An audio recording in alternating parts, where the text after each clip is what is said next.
Hello mga bossing, ngayon napunta tayo sa Bangged Abra para pasyalan natin yung Victoria Park mga bossing, at doon natin matatagpuan yung Casamata Hill National Park. Maganda doon mga bossing ang mga tanawin. Di kayo mga bossing, samahan nyo ako, pasyalan natin.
Hello mga bossing, nandito na tayo sa Casamata Hill National Park sa Bangged Abra, sakop ng Cordillera Administrative Region.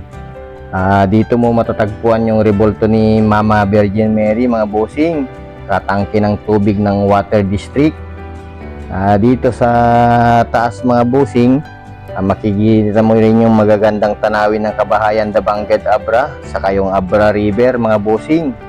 Ang area nito mga bossing ay 57 hectares. Pero ito mga bossing, dineclared na protected area noong 1974. Pero na-establish lang noong August 26, 1974. Bali 49 years na mga bossing. Ito mga bossing, ang bundok na to, Mount Banti Gulong. Pero yung mga local mga bossing, tinatawag nila na Sleeping Beauty Mountain. At saka ito mga bossing, 990 meters at 3,248 feet mga bossing ang taas nito, kaya mataas din mga bossing. Saka isa pa, ang kagandahan dito mga bossing, libre ang entrance fee.